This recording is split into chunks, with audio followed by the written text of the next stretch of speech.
Hai hai hai. Assalamualaikum warahmatullahi wabarakatuh. Selamat pagi, selamat siang, selamat sore, selamat malam untuk semuanya. Oke, welcome back to my video about the material. Jadi hari ini kita akan membahas materi tentang model pembelajaran seni terpadu. Oke.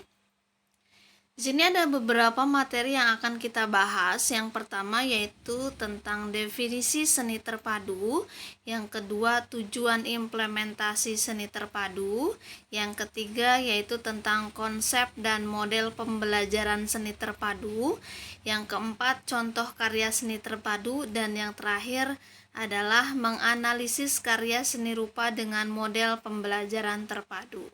Oke, langsung saja kita masuk yang materi pertama yaitu tentang definisi seni terpadu. Oke, maksudnya apa sih seni terpadu itu? Oke, jadi seni terpadu itu menekankan pada hubungan antara dua atau lebih bidang keilmuan yang berbeda melalui pendekatan tematik. Nah, itu yang disebut dengan seni terpadu. Oke, yang kedua kita masuk ke tujuan implementasi seni terpadu. Nah, ada beberapa tujuan untuk mengimplementasikan seni terpadu. Yang pertama yaitu membantu siswa untuk menghubungkan pengetahuannya dengan dunia luar. Yang kedua yaitu membantu siswa dalam mentransfer pembelajarannya tentang seni ke banyak mata pelajaran lainnya, dan yang ketiga yaitu membantu dalam mempercepat dan memfasilitasi proses pembelajaran. Nah, jadi maksudnya implementasi seni terpadu itu kita akan menghubungkan seni dengan mata pelajaran lainnya sehingga menjadi terpadu, seperti itu ya. Oke, selanjutnya kita masuk ke konsep dan model pembelajaran seni terpadu. Nah, jadi di sini model pembelajaran yang terkait itu merupakan model pembelajaran terpadu yang paling sederhana. Nah, karena hanya menekankan hubungan matra substansial yang ada dalam suatu bidang studi. Nah, jadi model pembelajaran seni rupa yang terkait adalah upaya untuk memadukan berbagai materi dan submateri yang terdapat dalam pendidikan seni rupa. Nah, seperti yang saya katakan tadi, untuk seni terpadu itu berarti kan kita akan memadukan seni dengan mata pelajaran yang lainnya sehingga menjadi keterpaduan, seperti itu ya. Oke, ini adalah contoh konsep model pembelajaran seni terpadu yang terkait ya. Nah, di sini ada unsur-unsur seni, kan ada garis dan tekstur, terus ada prinsip, dan ada menggambar keterampilan kreativitas. Ini yang bisa digambarkan konsepnya seperti ini. Oke, model pembelajaran terpadu dalam rumpun pendidikan seni terjala atau web yang dinamakannya ya. Oke, jadi seni rupa, seni musik, seni tari, dan seni teater itu kan merupakan satu rumpun ya dalam pendidikan seni. Jadi pelaksanaan pembelajarannya model terjala dapat dilaksanakan secara terpadu dengan memadukan seluruh atau sebagian dari bidang studi yang ada dalam satu rumpun. Nah, jadi kita akan gabungkan satu rumpun ini yang terdiri dari seni rupa, seni musik, dan seni tari, dan seni teater dalam satu keterpaduan gitu. Oke. Nah, ini contoh model pembelajaran terjala atau antar bidang seni. Nah, ini namanya juga seni itu kan ada seni rupa, seni tari, seni musik gitu kan. Nah, jadi ini konsepnya. Nah, di sini juga ada suatu gambar juga tentang keterjalaan antara bidang seni. Nah, kalian bisa lihat di sini seni tradisi dan keselarasan alam. Nah, kalau seni tradisi ini kan kita tahu ada yang dinamakan seni rupa, kerajinan tangan, seni musik, dan seni tari. Kalau keselarasan alam ada yang namanya seni rupa, seni musik, dan seni tari gitu ya. Oke, selanjutnya model pembelajaran terpadu dalam rumpun pendidikan seni penuh atau disebut dengan integrated. Nah, jadi model pembelajaran terpadu ini dapat terjadi bidang seni dengan bidang studi lain yang ada di sekolah, seperti keterpaduan yang terjadi antara bidang studi seni dengan bidang studi IPA, matematika, IPS, bahasa, agama, dan yang lainnya. Nah, jadi seni terpadu ini bisa kita gabungkan antara seni dan mata pelajaran yang lainnya, walaupun mata pelajaran itu mata pelajaran eksak. Nanti kita lihat ya contoh-contohnya. Oke, selanjutnya contohnya di sini. Nah, saya di sini akan memberikan contoh tentang tsunami di sini. Di sini ada seni rupa. Seni rupanya itu yang menggambarkan ilustrasi dengan rangsangan daya cipta tsunami. Kalau bahasanya yaitu bercerita tentang tsunami, menulis karya sastra prosa atau puisi tentang kejadian alam tsunami. Nah, kalau IPS-nya kalau kita padukan itu bisa menggambarkan keragaman musibah di Indonesia dengan mengumpulkan clipping berita, apa penyebab tsunami, bagaimana mengantisipasi tsunami dan bencana lain, dan apa yang harus dilakukan bila terjadi bencana. Nah, kalau kita masukkan atau padukan dengan mata pelajaran matematika, berarti di sini kita bisa mendata korban tsunami yang terdiri dari manusia, alam, bangunan, binatang, atau dengan membuat grafik korban bencana. Jadi seni itu ternyata bisa dipadukan dengan mata pelajaran yang lain gitu kan. Jadi tidak hanya kita belajar seni itu tidak hanya dalam satu aspek saja gitu, tapi kita bisa memadukan seni itu dengan mata pelajaran yang lain seperti bahasa, IPS, matematika dan sebagainya.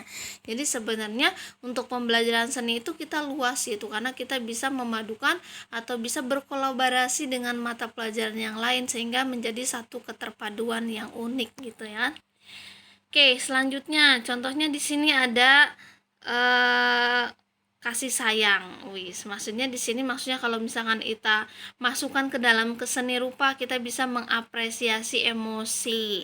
Kalau kita padukan dengan mata pelajaran IPS berarti keterkaitan antara hidup manusia dengan lingkungan. Nah, kalau kita padukan dengan mata pelajaran PPKN berarti kasih sayang sesama teman, guru, dan keluarga contohnya. Kalau kita padukan dalam seni musik berarti kan kita bisa menyanyikan dan mengarang lagu. Kalau kita padukan dengan mata pelajaran bahasa berarti kita bisa mengumpulkan gambar-gambar tentang apa gitu yang berhubungan dengan kasih sayang. Terus yang selanjutnya kalau kita padukan dengan mata pelajaran IPA, kita bisa menjaga kelestarian alam gitu kan. Nah, jadi ini gambaran yang kita bisa padukan antara bidang studi seni dengan bidang studi yang lainnya. Nah, di sini ada contoh karya seni terpadu.